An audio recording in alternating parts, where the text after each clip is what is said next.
안녕하세요. 저는 직업 전문학교에서 아이들을 가르치고 있는 40대 남성입니다. 학교에서 아이들과 함께 지내다 보면 별의별 일이 다 일어나기 마련입니다. 그럴 때마다 자식들을 키우는 부모님들은 얼마나 힘이 드실까 이런 생각도 들곤 하죠. 지난주에는 부모님이 계신 납골당에 다녀왔는데요. 그래서인지 부모님을 뵙고 올 때마다 부모의 마음에 대해서 깊게 생각하곤 한답니다. 전 부모님이라는 존재에 대해서 남들과는 조금 다른 특별한 사연이 있는데요. 오늘 제가 가진 눈물겨운 사연을 여러분들에게 공개하려고 합니다. 아버지는 작은 사업체를 운영하셨고 어머니는 유치원 교사셨습니다. 어릴 적 어머니에게 듣기로는 아버지는 어머니가 근무하시던 유치원에다 물건을 납품하는 일을 하셨대요. 그곳에서 두 분이 서로 호감을 가졌고 결혼까지 하셨다고 하네요. 아버지 성격이 원체 수줍음이 많으셔서 어머니가 데이트를 주도적으로 이끌어야만 했다고 하시던 말씀이 어렴풋이 기억이 납니다. 부모님은 하나밖에 없는 저를 참 애지중지 키우셨던 것 같아요. 전 바쁘고 팍팍한 삶 속에서도 제게 뭐 하나라도 더 해주려던 부모님의 사랑을 느끼면서 자랐고요. 저희 가정이 큰 부자는 아니었지만 부모님의 사랑만큼은 정말 차고 넘쳤네요. 항상 절 따뜻한 눈빛으로 보던 어머니, 저만 보면 한박 웃음을 짓던 아버지, 우리 세 식구는 딱히 남부러울 것 없이 행복하게 살았죠. 잠시 눈을 감고 그때를 떠올려 보면 그 시절이 가슴 사무칠 정도로 그립습니다. 그렇게 단란했던 저희 집에 불행이 들이닥친 건 제가 중학교 1학년 때였어요. 교실에서 수업을 하고 있는데 담임 선생님이 노랗게 뜬 얼굴로 절 보며 부르더군요. 담임 선생님의 표정을 보곤 큰일이 벌어졌음을 직감했죠. 선생님은 제 두 손을 꼭 붙들고 영문을 모르던 제게 말씀하셨어요. 부모님이 교통사고를 당하셨단다. 선생님이랑 병원에 같이 가봐야 할 것 같아. 선생님의 그 말을 듣자마자 제 가슴이 미친 듯이 뛰기 시작하더군요. 교통사고라는 말에 숨이 턱 막혀왔어요. 선생님이 급하게 절 태우고 병원으로 급히 이동했습니다. 그리고 병원에서 마주한 부모님은 이미 차갑게 식은 뒤였어요. 참 이상한 일이었습니다. 분명 아침까지만 해도 학교 잘 갔다 오라며 웃어주시던 부모님이셨는데 손가락 하나 꼼짝하지 않는 모습이 정말 낯설게 보이더군요. 다른 어른들과 한참 대화를 나눈 선생님이 빨갛게 충혈된 눈으로 제게 말씀하셨죠. 아버님과 어머님이 횡단보도에서 사고를 당하셨다는구나. 신호를 지키지 않은 차량에 치이신 모양이야.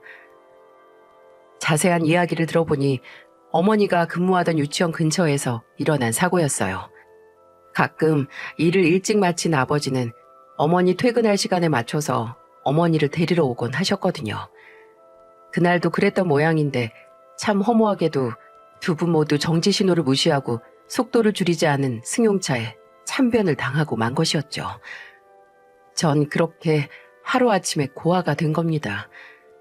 중학교 1학년에 불과한 전 이 현실을 어떻게 받아들여야 할지 혼란할 뿐이었어요. 학교와 담임 선생님이 나서서 어린 저 대신 이런저런 일을 도맡아 주셨습니다. 부모님의 장례를 어떻게 치렀는지도 잘 기억이 나질 않네요. 멀리 사는 이모와 이모부가 달려왔고 전 그저 넉나간 사람처럼 멀뚱히 앉아있다가 작은 유골함에 담긴 부모님이 납골당에 들어가는 걸 지켜만 보고 있었죠. 행복했던 저의 일상이 산산이 부서지고 있었습니다. 이모가 저를 붙잡고 통곡을 하시더군요. 전 그때까지만 해도 부모님이 사고로 돌아가셨다는 사실을 체감하지 못했던 것 같아요. 사랑하는 부모님이 더 이상 제 곁에 없다는 걸 확실하게 느낀 것은 이제 제가 이모 집에서 살아야 한다는 사실을 알았을 때였어요. 동호야, 이제 이모랑 이모부랑 같이 살자. 힘들더라도 우리 조금만 참고 살아보자. 어린 제가 선택할 수 있는 일은 많지 않았습니다. 그저 원치 않는 불행을 맞아야만 했고 원치 않는 삶을 받아들여야만 했으니까요. 이모도 마찬가지였을 겁니다. 언니의 자식을 키운다는 게 쉽지 않은 결정이었겠지만 자식이 없던 이모 부부는 저를 아들 삼아 키우기로 결정을 한 것이었죠. 부모님을 잃은 슬픔을 길게 느낄 새도 없이 전 새로운 환경에 적응을 해야만 했습니다. 낯선 집, 낯선 동네, 낯선 학교, 그리고 엄마 아빠가 있어야 할 자리엔 이모와 이모부가 계셨죠. 그래도 다행이라면 두 분은 제게 최선을 다해 주셨다는 점이었어요. 친자식을 대하는 것처럼 혹시라도 부족한 게 있지 않을까 세심하게 관심을 기울이셨고 행여 상처를 받지 않을까 말 한마디도 함부로 하지 않으셨죠. 동호야, 뭐 먹고 싶은 거 없어? 내일 모레가 네 생일이잖아. 이모가 너 좋아하는 거 해주려고 하는데 한번 말해봐. 없어요. 매일 맛있는 거 해주시는데요, 뭘. 전 아무거나 상관없어요. 그러지 말고 말해보라니까. 혹시 갈비찜 좋아하니? 갈비찜 해줄까? 저 아무거나 다 잘 먹어요. 다 괜찮아요. 알았어. 그럼 이모가 갈비찜이랑 잡채랑 맛있는 거 잔뜩 해놓을게. 네, 감사합니다. 이모는 제게 해줄 수 있는 건 전부 다 해주려고 했고요. 전 그런 이모에게 폐를 끼치지 말아야 한다는 생각 때문에 최대한 조심해서 살았습니다. 그 어린 마음에도 이모 부부가 나 때문에 싸우지는 않을까, 혹시 그러다 날 쫓아내진 않을까, 그런 걱정을 속으로 했던 것 같아요. 겉으로는 아무렇지도 않은 척 했지만 속으로는 눈치를 보며 살았던 거였죠. 어린 제가 그런 마음을 가지고 있다는 걸 이모 부부가 왜 모르겠습니까? 하지만 이모 부부는 조급해하지 않으셨어요. 그저 제가 새로운 환경에 잘 적응할 수 있도록 묵묵히 지원해 주시면서 제 마음이 열리기를 조용히 기다리고 계셨던 거죠. 하지만 그때를 생각해보면 제 머릿속에는 이제 고아가 됐으니 스스로 살아야 한다는 생각이 많았던 것 같아요. 이모 부부도 어쩔 수 없는 상황 때문에 절 맡은 거지 언제까지 절 돌봐주지는 않을 거라고 생각한 거죠. 제 스스로 살얼음 같은 인생을 살고 있는 것과 다름없었습니다. 혹시 다음 달에는 날 고아원에 보내진 않을까? 아니면 해외 입양 같은 걸 가라고 하면 어떡하지? 틈만 나면 그런 걱정에 빠져서 살았던 제가 낯선 환경 속에서 잘 적응했을 리가 없겠죠. 학교 성적은 말할 것도 없고 친구들도 잘 사귀지 못해서 따가운 눈총을 받기 일쑤였어요. 그 와중에 유일하게 마음이 편안해지는 순간도 있긴 했습니다. 이모부님은 기회가 될 때마다 절 데리고 야구장에 자주 가셨어요. 구름처럼 모여있는 사람들이 공 하나에 열광하는 모습을 보는 순간만큼은 모든 시름이 다 사라지더군요. 제가 넋을 놓고 야구 경기를 보고 있으면 제 머리를 쓰다듬는 이모부가 이렇게 말을 합니다. 동호야, 재밌지? 앞으로 이모부랑 야구장 자주 오자. 그땐 정말 이모부가 아버지 같다는 생각을 많이 했습니다. 야구를 유난히 좋아하시던 아버지도 절 데리고 야구장에 자주 가셨거든요. 그렇게 이모부와 야구장에 다니기 시작하면서부터 제 근심과 걱정이 조금씩 사라졌던 것 같아요. 그리고 어느 날 두 분의 진심을 알 수 있는 일이 있었는데요. 여느 때처럼 이모부와 야구장에 다녀온 날이었어요. 이모 부부는 제가 잠든 줄 알고 두런두런 대화를 나누시더군요. 하지만 선잠에서 깬 저는 두 분의 대화를 전부 들을 수 있었죠. 오늘 동호 기분은 어땠어요? 야구장에선 괜찮았어. 잘 웃고 신나하기도 하고. 아유, 다행이네요. 형부가 동호 데리고 야구장에 자주 갔다고 하더니만 그게 이렇게 도움이 될 줄은 몰랐어요. 그나저나 당신이 고생이네요. 잘 모르는 야구를 보고 있는 게 지루하긴 한데 동호가 좋아하는데 뭐 어때? 야구가 아니라 야구 할아버지라도 동호가 좋다고 하면 데리고 가야지. 여보, 정말 고마워요. 고맙긴. 나도 동호 좋아해. 물론 동호가 좀 더 날 좋아해 줬으면 더 좋겠지만 아직 어려서 그렇겠죠. 동호도 시간이 좀 지나면 우리의 진심을 알아줄 거예요. 두 분의 이야기에 내심 놀랐습니다. 저와 같이 기뻐하고 소리를 지르던 이모부가 야구를 별로 좋아하지 않는다는 사실은 정말 충격적이었어요. 그저 절 위해서 좋아하는 척하고 야구장에 그렇게 자주 데리고 가셨던 거였어요. 두 분이 여러 가지를 감수하고 노력하고 있다는 사실을 비로소 알 수 있었답니다. 그걸 알고 난 이후부터 전 두 분에게 조금씩 마음을 열기 시작했고요. 쓸데없는 걱정은 버리고 제게 진심인 두 분에게 잘하려고 노력했어요. 이모와 이모부는 부모님 역할을 충분히 대신해 주셨어요. 저는 그런 두 분께 의지하며 점차 안정을 되찾을 수 있었습니다. 그렇게 이모와 이모부를 부모 삼아 지내던 어느 날이었어요. 학교를 갔다 돌아와서 보니 집에 손님이 찾아오셨더군요. 전 처음 보는 얼굴이었는데 그분이 반색하며 제게 아는 척을 하시더라고요. 아이고 동호야, 이게 얼마만이니? 내가 누군지 알겠어? 잘 모르겠는데요. 그래, 너무 어렸을 때 보고 처음 보는 거니까 당연히 기억하지 못하겠지. 나 네 고모야. 미국으로 이민 간 고모. 고모요? 그러고 보니 아버지에게 미국으로 이민을 간 누나가 있다고 들었던 것 같습니다. 제가 아주 어릴 적 미국 남자를 만나서 미국으로 건너가 살았다지요. 그런데 어떻게 이분이 여기까지 찾아오셨을까요? 전 떨떠름하게 처음 보는 고모에게 고개를 숙였죠. 안녕하세요. 그래, 네 아버지가 돌아가셨단 걸 이제 알게 됐지 뭐니. 누구 하나 나한테 소식을 전해주는 사람이 있어야지. 아이고, 우리 동호 불쌍해서 어쩌나. 기억에 없던 고모님이 울음을 터뜨리니까 어리둥절 하더라고요. 부모님이 그렇게 되신 지 2년이 다 되어 가는데 이제 와서 이러는 것도 좀 이상했고요. 고모님이 뒤늦게 소식을 알고 찾아오셨어. 네 얼굴 보신다고 소식 듣자마자 한국에 오셨대. 아까 오전에는 아버지 납골당에도 같이 다녀왔어. 아, 그래요. 이모님의 설명에 그런가 보다 하고 넘겼죠. 그렇게 어른들 사이에서 이런저런 얘기를 듣고 있었는데 그 고모라는 분이 제게 이런 말을 꺼내시더군요. 동호야, 너 혹시 미국 가서 살고 싶지는 않니? 네? 거기에서 영어 배우면서 학교도 다니고 친구도 사귀면 참 좋을 거야. 한국보다 더 많은 기회가 있는 큰 나라니까. 갑작스러운 고모의 말에 당황스럽더군요. 왜 고모라는 사람이 이런 말을 하는지 이해하기가 어려웠고요. 이모와 이모부도 당황한 거 마찬가지였어요. 저 고모님 죄송한데요. 아이한테 그런 농담은 하지 않는 게 좋겠습니다. 이제 겨우 적응을 하고 있는 애한테 그런 말씀 하시는 건 별로 좋지 않아 보여요. 사돈, 저야말로 죄송한데요. 제가 동호한테 하는 얘기는 농담이 아니라 진심이에요. 제가 사는 곳은 미국에서도 아주 좋은 지역이거든요. 남들은 유학 보내지 못해서 안달인 곳이라고요.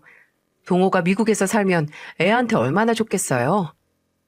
아니, 그래도 그렇지. 갑자기 그런 말씀을 아무렇지도 않게 하시면 애가 혼란스럽잖아요. 갑작스러운 건 사돈이죠. 왜 애를 의논도 없이 걷어서는 복잡하게 만드세요? 네? 그게 무슨 말씀이세요? 그러자 고모라는 분이 전혀 예상치 못한 말을 이모와 이모부에게 꺼내는 게 아니겠어요? 사돈, 사실 제가 한국에 있었다면 당연히 동호는 제가 걷었을 겁니다. 그간 제가 미국에서 사느라 동생에게 그런 횡액이 닥친 줄도 모르고 있었거든요. 이제라도 알게 됐으니 동호는 제가 키우는 게 맞는 것 같네요. 화들짝 놀란 이모가 격앙된 목소리로 화를 냈어요. 네? 대체 그게 무슨 말씀이세요? 갑자기 찾아와서는 왜 이상한 말을 하고 그러세요? 그럼 고모님께서 저희 동호를 미국으로 데리고 간단 말이에요? 그 말도 안 되는 말씀하지 마시고 나가주세요. 저희는 동호를 정말 아들처럼 생각하면서 잘 지내고 있다고요. 아니죠. 제가 몰랐으면 모를까. 알게 된 이상 더 늦기 전에 바로 잡아야죠. 동호도 미국에서 공부하면서 지내는 편이 동호 미래를 위해서 훨씬 나을 겁니다. 실은 그 말씀 드리려고 직접 찾아온 거예요. 죄송한데요. 그건 도저히 받아들일 수 없습니다. 저희는 언니랑 형부가 그렇게 된 순간부터 동호를 우리 자식처럼 키우기로 결심했고 이미 저희가 동호의 후견인으로 결정된 일이에요. 그거야 제가 몰랐으니까 그렇게 된 거죠. 제가 알았다면 당연히 제가 동호회 법적 후견인이 됐을 겁니다. 저도 여기 오기 전에 좀 알아봤는데 미성년 후견인 자격 여부는 법적으로 다시 다툴 여지가 충분히 있어요. 네? 아니, 말씀을 좀 이상하게 하시네요. 그럼 우리 동호를 데리고 가시려고 소송이라도 걸겠다, 이 말씀이세요? 필요하다면 해야죠. 그러지 말고 솔직히 한번 말씀해 보세요. 사돈께서 아이 거둔 건 다른 목적 때문이잖아요. 다른 목적이요? 아니, 그게 무슨 말씀이시죠? 애 부모가 들어둔 보험금이 상당하다고 알고 있어요. 어디 그뿐인가요? 사고를 낸 가해 쪽에서도 합의금과 위로금으로 수억 원을 지급했다면서요? 아닙니까? 게다가 애 부모의 유무형 자산은 어떻게 하신 건데요? 솔직히 말씀해 보세요. 다 그 재산이 탐나서 그래서 우리 동호를 냉큼 거두겠다고 나서신 거잖아요. 아니, 고모님, 애 앞에서 말씀이 너무 지나치시네요. 대체 무슨 근거로 그런 말씀을 하시는 겁니까? 저도 알아볼 만큼 다 알아봤습니다. 있는 그대로를 말씀드린 거고요. 사람 욕심이 그렇게 지나치시면 벌 받아요. 죽은 애 부모가 하늘에서 지켜보고 있다고요. 제가 보기엔 사돈이 동호를 사랑으로 거두었다기보다는 돈을 보고 키운 것 같다는 의심을 지울 수가 없다고요. 아무튼 전 이대로 넘어갈 생각 없습니다. 원만하게 해결해 볼 생각이 없으시다면 전 법적으로 끝까지 해결해 볼 생각이에요. 네? 뭐라고요? 전 그 말을 듣고 정신이 멍해졌습니다. 대체 어른들이 무슨 말을 하는지 이해가 되질 않았어요. 부모님의 보험금, 부동산, 보상금, 재산? 부모님이 돌아가신 후 단 한 번도 그런 것에 대해서 생각을 해본 적이 없었어요. 고모의 말대로라면 부모님이 남긴 재산은 수억 원이 훌쩍 넘어갈 겁니다. 그러니까 이모와 이모부는 그 돈이 욕심나서 절 키우기로 결정을 한 거라는 거죠. 정신이 혼란스럽더군요. 뭔지 모를 배신감에 가슴이 끓어오르는 것 같았어요. 이모 부부가 제게 보내던 따뜻한 눈빛과 관심들 모두가 오직 돈을 위해서였다는 사실이 너무나 아프고 절망스러웠습니다. 갑자기 나타난 고모는 이모 부부에게 단단히 엄포를 넣고 떠났어요. 전 이모에게 눈을 부릅뜨고 물었어요. 이모, 저분 말씀이 사실이에요? 정말 돈 때문에 절 키우기로 한 거예요? 아니야, 동호야. 절대 아니야. 저 사람 말을 고지고대로 들으면 안 돼. 그럼 보험금이라는 그 돈 어디 있는데요? 우리 엄마 아빠가 살고 있던 아파트는 어떻게 됐는데요? 네? 그건 네가 크면 다 설명을 해주려고 했는데. 이모의 당황한 표정을 보니까 알겠더군요. 이모와 이모부는 절 속인 게 분명했어요. 두 사람이 제게 보여준 사랑이 전부 가식적이고 거짓이라는 사실이 도저히 참을 수가 없었어요. 네, 됐어요. 더 이상 설명하지 않아도 알겠어요. 그렇게 하세요. 그 돈 가지고 두 분 잘 먹고 잘 사시길 바랄게요. 그동안 아주 감사했습니다. 전 악을 쓰듯이 그렇게 쏟아내버리곤 그 집을 뛰쳐나갔어요. 절 애타게 부르는 이모의 목소리까지 가증스럽게 느껴지더군요. 그리고 아무 버스에나 올라탔습니다. 어디로 가는지 목적지도 정하지 못한 채 하염없이 버스에 앉아 있었죠. 마음 내키는 정류장에서 내려 또 다른 버스로 갈아탑니다. 당시에는 그냥 아무도 모르는 곳으로 떠나겠다는 심정이었던 것 같네요. 하루 종일 버스며 기차며 타고 다니다가 정신을 차리고 보니까 전라도 정읍까지 내려와 있더군요. 그것이 바로 무려 2년이나 지속된 고단한 노숙 생활의 시작이었어요. 이제 막 고등학교 올라간 어린애가 빈손으로 집을 나왔으니 얼마나 버틸 수 있었겠습니까? 하지만 전 다시는 이모네 집으로 가지 않을 거라고 다짐을 했죠. 그렇게 집도 절도 없이 떠돌아다니다가 해가 떨어지면 폐가 같은 곳에 숨어들어서 잠을 잤습니다. 밤새 무서움에 떨면서 배가 고프면 농작물 같은 걸 따먹기도 하고 마음씨 좋은 분에게 얻어먹기도 하면서 버텼죠. 그렇게 한 일주일을 버텼을까요? 이대로는 안 되겠다 싶어서 아무 집이나 들어가 일 좀 시켜달라고 사정을 했죠. 절 딱하게 본 할머니 할아버지가 비어있는 겹방을 내주셨어요. 그렇게 시작한 일이 비닐하우스에서 작물을 돌보는 일이었는데요. 하루 종일 일을 해도 손에 쥐는 돈은 얼마 되지 않았어요. 하지만 오갈 곳 없던 저는 그조차도 감사한 일이었어요. 밥 공기가 넘치도록 수북하게 쌓인 하얀 밥이 그렇게 맛있을 수가 없더라고요. 하루 일을 마무리하고 나면 할아버지가 몇만 원을 제게 건네주시곤 했죠. 그렇게 한 20일쯤 일을 했을까요? 할아버지 댁으로 마을 이장님이 찾아오셨는데 못 보던 애가 있으니까 고개를 갸웃거리며 물었습니다. 얘는 누구예요? 일하러 온 학생이야. 학생? 할아버지의 심드렁한 대꾸에 이장님이 제게 묻더군요. 어디서 온 학생이야? 대학생인가? 혼자 왔어? 네? 사정이 있어서 잠시 일을 도와드리고 있는데요. 그래? 아니 어디서 왔는데? 연고 없는 사람한테 함부로 일을 시키면 곤란한데?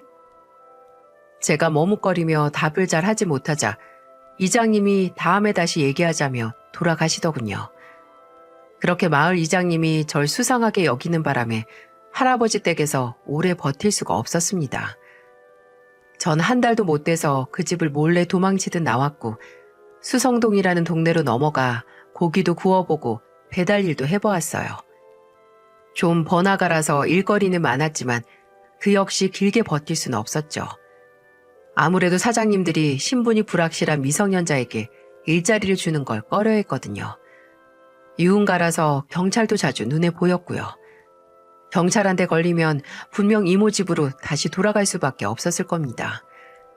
전 또 어쩔 수 없이 기차를 타고 그 동네를 떠났죠.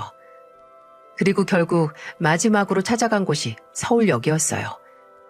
그곳에선 저처럼 갈 곳 없는 사람들에게 음식도 주고 쉴 곳도 마련해준다는 말을 얼핏 들었던 게 생각났기 때문이었죠. 도착한 서울역엔 별의별 사람들이 다 있더군요.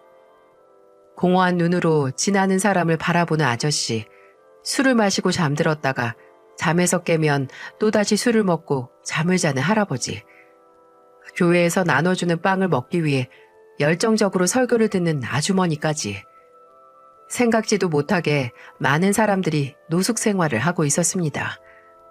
처음엔 그 사람들과 함께 있는 것조차 망설여지더군요. 하지만 배고픔과 고단함에 거부감은 거짓말처럼 사라지더라고요.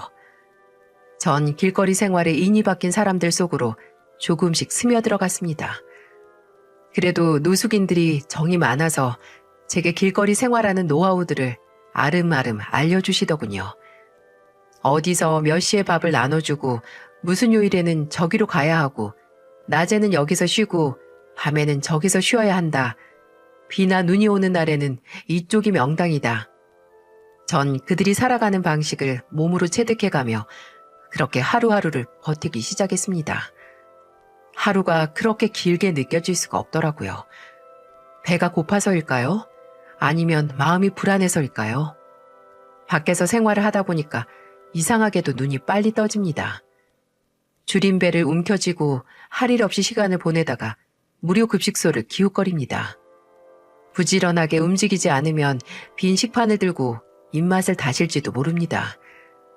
일찍부터 줄을 서서 밥을 얻어먹곤 지나는 사람들에게 동전 몇 개를 구걸해서 자판기 커피까지 뽑아 먹을 수 있다면 정말 운이 좋은 날이었죠.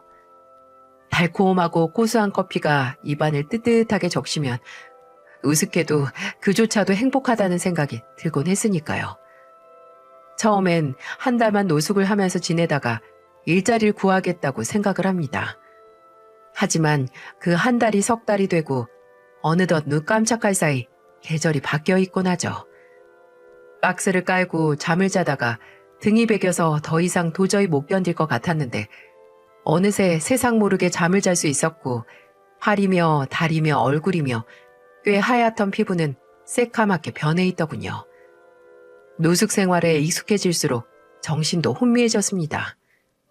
내가 언제부터 노숙을 했는지 기억도 잘 나지 않을 만큼 말입니다. 밤에는 냉기와 싸워야 하고 낮에는 따가운 시선과 싸워야 했지만 어느새 이게 내 인생이니 별 수 없다는 생각이 들더라고요. 그렇게 18살 앞길 창창한 나이에 전 노숙생활 2년 차에 접어들고 있었습니다. 절 찾는 사람도 없었고 제가 마땅히 갈 곳도 없었어요. 희망이라는 단어는 사치였고 낀이라는 단어만이 그날의 바람이었죠. 한방눈이 펑펑 쏟아지는 날 지하철역 어디쯤에 쭈그려서 내리는 눈을 멍하니 바라보고 있었는데 누군가 절 보는 시선이 딱 느껴지더군요. 고개를 들어 물끄러미 올려다봤는데 낯익은 얼굴이 그렁그렁한 눈으로 절 보고 있는 겁니다. 전 습관적으로 손을 내밀며 푼돈이라도 달라고 구걸을 했습니다. 그런데 말입니다. 그 사람 입에서 오래도록 잊고 있던 제 이름이 나오더군요. 동호야, 야 이놈아, 왜 여기서 이러고 있어? 네? 이모부? 그렇습니다. 이모부셨어요. 제 손을 붙잡고 야구장에 다니던 바로 그 이모부였습니다. 널 얼마나 찾아다녔는지 알기나 해? 너 이 자식 정말 이러면 못 써. 이모부는 절 붙잡고 한참이나 오열을 하더군요. 그리고 이틀이나 굶었다는 소리에 저를 데리고 근처 식당으로 들어갔습니다. 따뜻한 국물이 목구멍으로 넘어가는 순간 꽁꽁 얼어버린 온몸에 온기가 도는 겁니다. 그제야 한없이 슬픈 표정을 짓고 있는 이모부의 얼굴이 눈에 들어오더군요. 이모부는 긴 설명은 집에 가서 하자며 절 이끌고 집으로 가셨어요. 집으로 가는 기차 안에서 이모와 통화를 하며 드디어 동호를 찾았다고 말씀을 하더라고요. 놀라서 오는 이모의 목소리가 수화기 너머로 잘 들렸어요. 꼭 2년 만에 제 발로 박차고 나갔던 이모 집으로 돌아온 순간이었죠. 솔직히 돌아와서 다행이란 생각이 들었습니다. 2년간의 길거리 생활로 몸과 마음이 너무 지쳐 있었거든요. 왜 집 나오면 고생이라는 말이 있죠? 이제 이모 부부가 무슨 목적으로 절 거뒀는지는 별로 중요하지도 않았습니다. 그저 제가 밥을 굶지 않고 몸을 누일 수 있는 곳만 있으면 좋겠다는 생각이 간절했어요. 이모는 제 등짝을 때리며 엉엉 울음을 터뜨렸고 이모부는 그런 이모를 진정시키면서 이제 됐어, 이제 됐어 이렇게 말했습니다. 뜨거운 물에 몸을 담그고 깨끗한 옷으로 갈아입고 난 후에야 전 그간에 있던 사정을 차분하게 들을 수 있었어요. 알고 보니 이모 부부는 제가 가출을 한 순간부터 절 애타게 찾아다녔더군요. 경찰에도 실종 신고를 하고 전단지까지 만들어 붙이며 전국을 샅샅이 돌아다녔다는 겁니다. 절 찾기 위해 생업까지 내던졌고 절 찾은 서울역에도 이미 여러 차례 다녀갔었답니다. 그리고 이모는 제게 몇 장의 서류를 보여주시며 설명을 해주셨어요. 동호야, 이건 너희 부모님이 들어둔 생명보험금이야. 여기를 보면 보험금을 받는 사람이 법적 상속인이라고 되어 있지? 이건 네가 어른이 되면 자연스럽게 네가 받을 수 있다는 뜻이야. 이건 네가 부모님에게 상속받은 돈이니까 이모와 이모부가 절대 손댈 수 없는 거야. 무슨 말인지 알겠니? 이모, 그리고 부모님이 사시던 아파트도 네 명의로 되어 있고 부모님 사고로 받은 보상금도 진즉부터 네 이름으로 적금을 들어놨어. 다시 한번 잘 봐. 전 눈을 비비며 이모가 준 서류와 통장을 들여다보았습니다. 이모의 말은 전부 틀림없었어요. 두 분은 제 앞으로 된 재산은 한 푼도 건드리지 않고 모두 제가 상속받을 수 있게 처리해 두셨더라고요. 허탈했어요. 전 그런 것도 모르고 무작정 집을 나가버린 거였죠. 제가 무슨 짓을 한 건지 말 그대로 접시물에 코를 박고 죽고 싶은 심정이었어요. 동호야, 나랑 네 이모부는 널 진짜 자식처럼 생각하고 키우기로 했었어. 절대 돈이 욕심나서 그런 게 아니었다고. 이제 내 말이 믿어지니? 넌 어떻게 이모 말을 잘 들어볼 생각도 하지 않고 이렇게 긴 세월 동안 돌아오지 않았던 거야. 우리가 그동안 널 얼마나 찾았는지 알기나 해? 죄송해요. 제가 잘못했어요. 너무 부끄러워서 고개를 들 수조차 없었습니다. 저절로 눈물이 쏟아지며 통곡을 하고 말았죠. 두 분의 진심을 헤아리지도 못하고 가슴에 대못을 박은 것 같아서 너무나 죄송했습니다. 아니다, 아니야. 이제라도 이렇게 돌아와서 정말 다행이야. 이제 절대 그런 짓 하면 안 돼. 알겠니? 진짜 마음을 몰라주었던 아쉬움보다 제가 돌아왔다는 사실에 안도하는 두 분의 모습에 깊이 후회를 했습니다. 제가 했던 미숙한 행동이 얼마나 어리석은 짓이었는지, 얼마나 못난 짓이었는지 그제서야 알겠더군요. 이모, 이모부, 정말 죄송합니다. 너무 죄송해요. 우리 세 식구는 서로를 부둥켜 안고 펑펑 눈물을 쏟았죠. 정말 여러 감정이 뒤섞이더라고요. 나중에 얘기를 들어보니까 후견인을 자처했던 미국에 사는 고모님과 소송이 있었다고 하더라고요. 하지만 이모와 이모님이 그대로 제 후견인으로 인정이 됐고 고모는 곧바로 미국으로 떠났다고 합니다. 이렇게 될 일을 얼굴 모르는 고모 때문에 우리 가족이 큰 부침을 겪게 된 셈이었죠. 전 며칠간 몸을 추스른 후에 검정고시를 준비했어요. 미처 마치지 못한 학업을 검정고시로 이어갈 생각이었죠. 이모와 이모부도 제 생각에 기특해 하시며 적극 도와주셨고요. 하지 않아도 될 생고생을 한 후에 값진 깨달음을 얻었습니다. 절 지켜주는 가족이 있다는 게 얼마나 소중한 건지 알게 되었으니까요. 전 그렇게 고등학교 검정고시까지 마치고 난 후에 대학까지 진학을 했고요.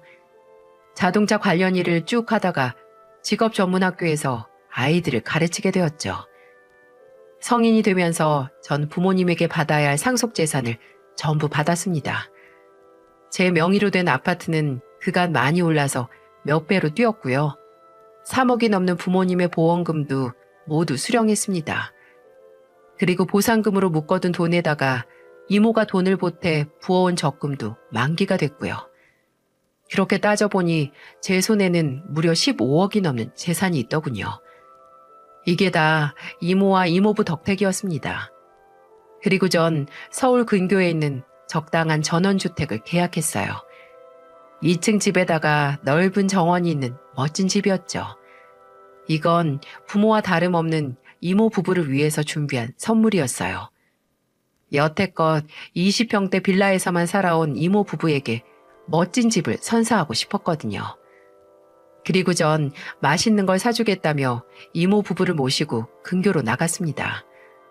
보리밥과 더덕구이로 배를 채운 뒤 제가 계약한 집이 있는 마을로 두 분을 모셨죠. 이모가 고개를 갸웃거리며 묻더라고요. 동호야, 우리 어디 가는 거야? 아, 여기 근처에 예쁜 카페가 있다고 해서 거기 한번 가보려고요. 아유, 그런데 너무 비싸지. 그냥 집에 가서 과일이나 먹지. 뭐하러 그래. 맛있는 것도 먹었는데.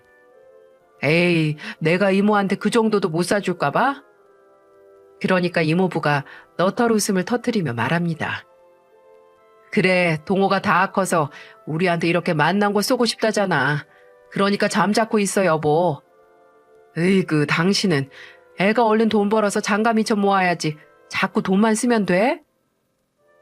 두 분은 제가 준비한 이벤트가 있다는 줄은 꿈에도 모르고 옥신각신 하십니다. 그리고 전 이모 부부를 집으로 안내했죠. 이모, 이모부, 이 집 어때요? 예쁘죠? 그래, 집이 너무너무 좋다. 정원도 있고 집도 높고. 아유, 이런 데서 살면 소원이 없겠네. 그런데 여기가 카페야? 카페치고는 너무 조용한 거 아니니? 종업원도 없는 것 같은데? 아니요, 여기 카페가 아니고 두 분이 살 집이에요. 우리가 살 집? 아니, 그게 무슨 소리야? 왜 우리가 남의 집에서 살아? 이 집 남의 집 아닌데? 이거 이모랑 이모부 집인데? 뭐?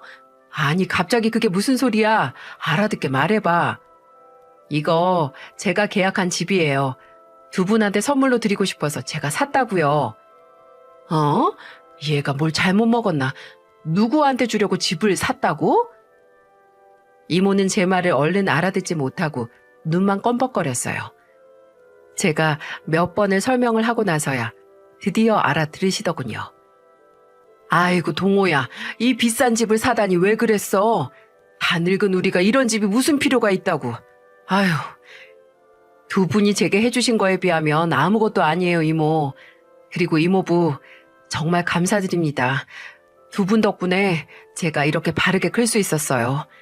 엄마 아빠도 아마 무척 고마워하고 계실 거예요. 동호야. 제 말에 두 분이 눈물을 지으시며 참 기뻐하시더라고요. 좋은 집으로 옮긴 두 분은 작은 텃밭을 가꾸시며 잘 지내셨어요. 원래도 좋았던 두 분 사이가 훨씬 더 좋아졌으니까 제 선물이 멋진 선물임이 틀림없었죠. 이제 이모는 여한이 없어. 딱 하나만 빼고.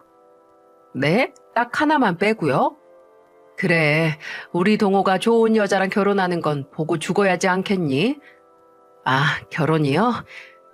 그래, 남들 다 시집 장가 가는데 너만 노총각으로 늙어 죽을 셈이야? 이모한테도 그런 기쁨 한 번쯤은 느껴봐야 하지 않겠어? 에이, 그게 뭐 제 마음대로 되는 건가요? 그러니까 노력을 해야지, 노력을. 이모의 잔소리는 오직 저의 결혼, 그거 하나였는데요. 좀처럼 그 바람은 못 들어드릴 것 같다고 생각을 했었죠. 그러던 제게 인연이 봄바람처럼 찾아오더군요. 같은 학교에서 근무하던 여교사분이었는데 처음엔 가까운 동료로 지내다가 어느새 연인으로 발전을 했죠. 그리고 결국 우리 두 사람은 미래를 약속하게 됐습니다. 제가 결혼 소식을 전하자 두 분이 말도 못하게 좋아하시더군요. 아이고, 동호야, 내가 소원 성취를 했구나. 잘했다, 아주 잘했어. 아유, 이모, 그렇게 좋으세요? 그럼 너무 좋아 죽겠어. 이제 네가 결혼을 한다니까 난 더 이상 바랄 게 없다. 참나, 이모가 결혼하는 것도 아닌데 뭐가 그렇게 좋으실까? 그러게, 내가 결혼하는 것보다 훨씬 더 좋은걸? 그래요? 이제 그렇게 바라던 이모 소원 들어줬으니까 이제 두 분이 내 소원 좀 들어주세요. 소원?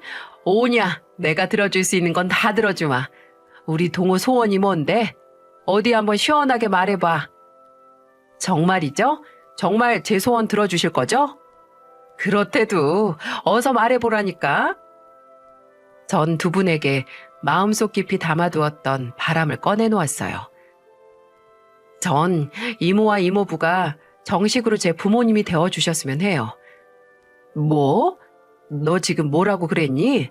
그러니까 우리 보고 네 부모가 되어달라고? 네, 제가 정식으로 두 분의 친양자가 되고 싶다고요. 그게 바로 제 소원입니다. 동호야, 진작 말씀드렸어야 했는데 그럼 하늘에 계신 부모님이 좀 서운해하지 않을까 하는 생각 때문에 그동안은 용기를 내지 못했어요. 하지만 이미 두 분은 제겐 부모님과 다름없어요. 그러니까 이제 진짜 제 부모님이 되어주세요. 아버지, 어머니, 동호야. 제 말에 두 분이 하염없이 눈물을 쏟으셨어요. 어른이 되고서야 이런 말을 드리는 게 너무 죄송했지만 이제 저도 결혼을 하게 됐으니 이렇게 하는 게 맞다는 생각이 들더라고요. 그리고 얼마 후 상견례를 하게 되었는데요. 전 어른들에게 이모와 이모부를 저희 부모님이라고 소개를 했습니다. 그렇게 결혼을 하게 된 저는 혼주석에 앉아있는 두 분을 보며 눈물을 참 많이 쏟았습니다. 결혼을 한 이후 얼마 지나지 않아 두 분에게 어여쁜 손자까지 안겨드렸으니까 저 효도한 거 맞죠? 제 착한 아내는 제 이런 사정을 모두 알고 있었거든요. 그래서인지 시부모님께 더 잘하고 애교도 많이 부리더군요. 그래서 시부모님께 예쁨도 많이 받고 있고요. 시간이 날 때면 아내와 아이를 데리고 두 분을 찾아뵙습니다. 맛있는 음식을 먹고 즐겁게 시간을 보내다가 또 다른 부모님이 계신 낙골당에 인사를 드리러 가곤 하죠. 언니, 나예요. 잘 있었어요? 우리 동호가 이제 결혼도 하고 애도 낳고 너무 잘 살고 있어요.